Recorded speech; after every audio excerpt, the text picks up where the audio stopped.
અંબાજી મેળાનો સેવાની સરવાણી વહી રહી છે, જ્યાં ભક્તોની સેવા માટે અનેક સેવા કેમ્પો અંબાજીના રસ્તાઓ પર જોવા મળી રહ્યા છે। જલોત્રા પાસે આવેલ મોબાઈલ ચાર્જિંગ કેમ્પ પગપાળા જતા ભક્તો માટે ઉપયોગી બન્યો છે। ભક્તો પગપાળા અંબાજી જાય ત્યારે મોબાઈલ ચાર્જિંગની સગવડ મળી રહે તે માટે વ્યવસ્થા કરી છે। 9 વર્ષથી આ કેમ્પ ભક્તોમાં આકર્ષણનું કેન્દ્ર બન્યો છે। આ કેમ્પમાં 25 કંપનીઓના અલગ અલગ પિનો ધરાવતા 100 જેટલા ચાર્જરો લગાડવામાં આવ્યા। આ ચાર્જરોથી 24 કલાક ભક્તો પોતાના મોબાઈલ ચાર્જ કરી શકે છે। મોબાઈલ ચાર્જરોની સાથે સાથે ભક્તોના મનોરંજન માટે ડીજે લગાડવામાં આવ્યું છે। ભક્તો માટે નાસ્તાની, મેડિકલ અને આરામની પણ વ્યવસ્થા છે।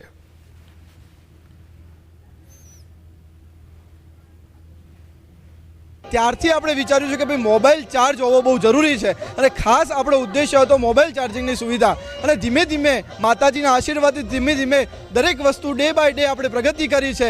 2015-16ની સાલમાં અમે લોકો ચાલતા ગયા હતા અંબાજી ધાનેરાથી। ત્યારે મોટામાં મોટી તકલીફ હતી કે અમારો મોબાઈલ બંધ થઈ ગયો અને ચાર્જિંગ માટે અમને ક્યાંય કામ નહોતા મળતા। દુકાનવાળા પાસે જતા હતા પણ દુકાનવાળા પણ આપતા નહોતા। ત્યારે મા અંબાને પ્રાર્થના કરી દર્શન કરતા કરતા કે મા અંબે હવે તો એવા દિવસો આપજે કે અમે એવો એક કેમ્પ કરીએ જ્યાં માણસોને ચાર્જિંગની અનલિમિટેડ સુવિધા મળી શકે અને આરામ કરવા માટેની બધાને વ્યવસ્થા મળે છે, પણ લોકોને ચાર્જિંગ કરવાની વ્યવસ્થા નથી મળતી। 100થી પણ વધારે આપણે અહીંયા મોબાઈલ ચાર્જ કરી શકીએ છીએ। તો અંબાજીમાં આજે ભાદરવી પૂનમના મેળાનો ચોથો દિવસ છે। લગભગ 15 લાખ જેટલા શ્રદ્ધાળુઓ અત્યાર સુધીમાં દર્શન કરી ચૂક્યા છે। અંબાજીમાં આજે પણ ભક્તોનું ઘોડાપૂર જોવા મળી રહ્યું છે। ઠેર ઠેર રસ્તાઓ જે છે, અંબાજી તરફ જતા તમામ રસ્તાઓ છે એ શ્રદ્ધાળુઓથી ખીચોખીચ ભરાયેલા છે। પદયાત્રીઓ દૂર દૂરથી માં અંબાના ધામમાં આવી રહ્યા છે, દર્શન કરી અને ધન્યતાનો અનુભવ કરી રહ્યા છે। અંબાજી જતા તમામ રસ્તાઓ પર સેવા કેમ્પો પણ ધમધમી રહ્યા છે। માતાજીના રથ સાથે ભક્તો અંબાજી પહોંચી રહ્યા છે, વાજતે ગાજતે જઈ રહ્યા છે। બોલમાડી અંબે જય જય અંબેનો નાદ ગુંજી રહ્યો છે। ખાતે દર વર્ષની જેમ આ વર્ષે ભાદરવી પૂનમના મહામેળાની શરૂઆત થઈ ગઈ છે। અંબાજી માર્ગો પર પદયાત્રીઓને કોઈ મુશ્કેલી ન પડે તે માટે અનેક સેવા કેમ્પ પણ શરૂ થઈ ગયા છે। ત્યારે 1985થી સમગ્ર ગુજરાતના ITIના કર્મચારીઓ દ્વારા છેલ્લા 40 વર્ષથી ત્રિશુળિયા ઘાટ ઉપર ચાનો સેવા કેમ્પ ચાલી રહ્યો છે। પદયાત્રીકોને ચા પીરસવાનું કામ થાય છે। આ ચા પદયાત્રીઓ માટે ટોનિક સમાન છે। અહીંની ચા પીને પદયાત્રીઓમાં થાક ઉતરી જાય છે અને ભક્તોમાં નવી તાજગીનો સંચાર થાય છે। છેલ્લા 40 વર્ષથી ITIના કર્મચારીઓ અને મિત્ર વર્તુળ દ્વારા ચાનો સેવા કેમ્પ ચલાવાય છે।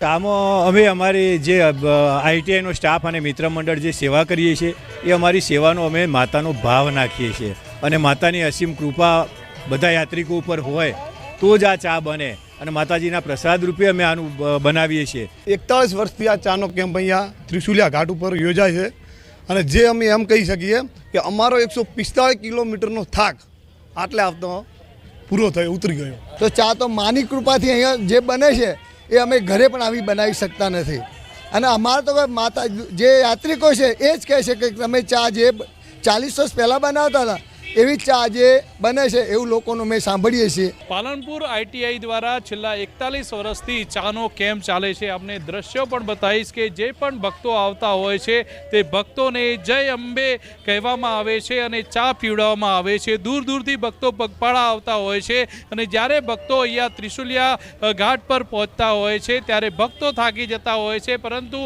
આ જે ચા પીવે છે અને આ જે ટોનિકવાળી ચા છે તેનાથી ભક્તોનો જે પણ થાક હોય છે તે પણ આ ચા પીવાથી ઉતરી જાય છે અને છેલ્લા 41 વર્ષોથી આ ચાનો ટેસ્ટ બદલાયો નથી અને મોટી સંખ્યામાં જે ભક્તો આવતા હોય છે તે ભક્તો આ ચા પીને પોતાનો થાક ઉતારતા હોય છે। કિશોર તુવર, ન્યૂઝ 18 ગુજરાતી, બનાસકાંઠા।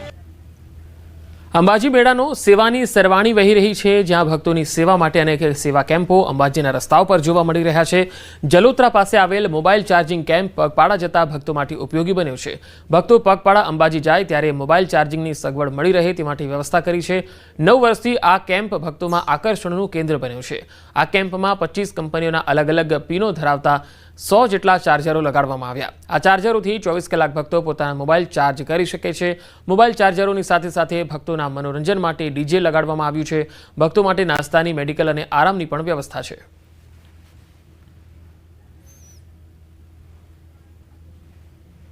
ત્યારથી આપણે વિચાર્યું છે કે ભાઈ મોબાઈલ ચાર્જ હોવો બહુ જરૂરી છે અને ખાસ આપણો ઉદ્દેશ્ય હતો મોબાઈલ ચાર્જિંગની સુવિધા. અને ધીમે ધીમે માતાજીના આશીર્વાદથી ધીમે ધીમે દરેક વસ્તુ ડે બાય ડે આપણે પ્રગતિ કરી છે. 2015-16ની સાલમાં અમે લોકો ચાલતા ગયા હતા અંબાજી ધાનેરાથી. ત્યારે મોટામાં મોટી તકલીફ હતી કે અમારો મોબાઈલ બંધ થઈ ગયો અને ચાર્જિંગ માટે અમને ક્યાંય કામ નહોતા મળતા. દુકાનવાળા પાસે જતા હતા પણ દુકાનવાળા પણ એ આપતા નહોતા. ત્યારે મા અંબાને પ્રાર્થના કરી દર્શન કરતાં કરતાં કે મા અંબે હવે તો એવા દિવસો આપજે કે અમે એવો એક કેમ્પ કરીએ જ્યાં માણસોને ચાર્જિંગની અનલિમિટેડ સુવિધા મળી શકે અને આરામ કરવા માટેની બધાને વ્યવસ્થા મળે છે, પણ લોકોને ચાર્જિંગ કરવાની વ્યવસ્થા નથી મળતી. 100થી પણ વધારે આપણે અહીંયા મોબાઈલ ચાર્જ કરી શકીએ છીએ. તો અંબાજીમાં આજે ભાદરવી પૂનમના મેળાનો ચોથો દિવસ છે. લગભગ 15 લાખ જેટલા શ્રદ્ધાળુઓ અત્યાર સુધીમાં દર્શન કરી ચૂક્યા છે. અંબાજીમાં આજે પણ ભક્તોનું ઘોડાપૂર જોવા મળી રહ્યું છે. ઠેર ઠેર રસ્તાઓ જે છે, અંબાજી તરફ જતા તમામ રસ્તાઓ છે એ શ્રદ્ધાળુઓથી ખીચોખીચ ભરાયેલા છે. પદયાત્રીઓ દૂર દૂરથી મા અંબાના ધામમાં આવી રહ્યા છે, દર્શન કરી અને ધન્યતાનો અનુભવ કરી રહ્યા છે. અંબાજી જતા તમામ રસ્તાઓ પર સેવા કેમ્પો પણ ધમધમી રહ્યા છે. માતાજીના રથ સાથે ભક્તો અંબાજી પહોંચી રહ્યા છે, વાજતે ગાજતે જઈ રહ્યા છે. બોલમાડી અંબે જય જય અંબેનો નાદ ગુંજી રહ્યો છે. સુરતમાં નકલી વિઝા કૌભાંડનો આરોપી રિમાન્ડ પર. આરોપી પ્રતીક શાહ 4 દિવસના રિમાન્ડ પર. જપ્ત કરાયેલા વિઝાને લઈ કરાશે પૂછપરછ. સીડીઆર બેંક ખાતાની પણ પોલીસ તપાસ કરશે. મુખ્યમંત્રી ભૂપેન્દ્ર પટેલની અધ્યક્ષતામાં મળી કેબિનેટની બેઠક. 8, 9 અને 10 તારીખે મળનાર વિધાનસભામાં ચોમાસુ સત્ર અંગે કરાઈ ચર્ચા. ગૃહમાં રજૂ થનારા 5 બિલ પર બેઠકમાં થઈ ચર્ચા. પોરબંદર પેરેડાઇઝ સિનેમાને આપવામાં આવેલ ફાયર એનઓસી મામલે મનપાએ હાથ ધરી કાર્યવાહી. લીડિંગ ફાયર ઓફિસર રાજીવ ગોહિલને ફરજ મોકૂફ કરાયા. બિલ્ડિંગને આપવામાં આવેલ બીયુ સર્ટિફિકેટ હાલ પૂરતું કર્યું રદ. જેતપુર નગરપાલિકાના ભાજપના પૂર્વ સભ્યના મકાન પર ફરી વળ્યું બુલડોઝર. કવિબેન સાંજવાના ગેરકાયદેસર મકાનનું ડિમોલેશન કરાયું. સરકારી જમીન પર દબાણની યાદીમાં આવતા ડિમોલેશન કામગીરી કરાઈ. ગુજરાત યુનિવર્સિટીના બોટની વિભાગમાં તોડફોડની ઘટના બાદ કરાયેલા પરિપત્રની અમલવારીમાં ઠાગાઠૈયા. યુનિવર્સિટી કેમ્પસમાં આઈ કાર્ડ વગર પ્રવેશ ન આપવાના પરિપત્રનો નથી થતો અમલ. વિદ્યાર્થીઓ અને કર્મચારીઓના આઈ કાર્ડનું ચેકિંગ ન થતું હોવાનું આવ્યું સામે. અમદાવાદના સરખેજમાં તળાવમાં ડૂબી 3 બાળકોના મોત મામલે વિપક્ષે ઉઠાવ્યા સવાલ. શહેર કોંગ્રેસ પ્રમુખ સોનલ પટેલ અને વિપક્ષ નેતા શહેજાદ ખાન પઠાણે સ્થળ મુલાકાત લીધી. તળાવ પાસે સિક્યોરિટી ન હોવા પર ઉઠાવ્યા સવાલ. રાજકોટ જિલ્લામાં માત્ર આરટીઈ અંતર્ગતની 8 જેટલી શાળાની માન્યતા રદ. ધોરણ 5 થી 8ના વિદ્યાર્થીઓને અભ્યાસ કરાવતી શાળાઓની માન્યતા રદ કરાઈ. શાળાઓમાં બાળકોની સંખ્યા ન થવાના કારણે જિલ્લા પ્રાથમિક શિક્ષણ અધિકારીએ આપ્યા આદેશ. ભરૂચની દૂધધારા ડેરીની ચૂંટણીમાં ભાજપની જ 2 પેનલ આમને સામને. અંતિમ દિવસે બંને પેનલના ઉમેદવારોના ફોર્મ માન્ય રખાયા. ધારાસભ્ય અરુણસિંહ રાણાના ઉમેદવારો મેન્ડેટ વગર ચૂંટણી લડવાની જાહેરાતથી રાજકારણ ગરમાયું. પીયુસી વગર વાહન ચલાવનાર સામે આરટીઓની લાલ આંખ. છેલ્લા 1 વર્ષમાં પીયુસી ન હોય તેવા 2421 કેસ નોંધાયા. આરટીઓએ 12,10,000નો વસૂલ્યો દંડ. પીયુસી કઢાવવાનો ખર્ચ અંદાજે 100 રૂપિયા. જ્યારે ન હોય તો થાય છે 500 રૂપિયા દંડ.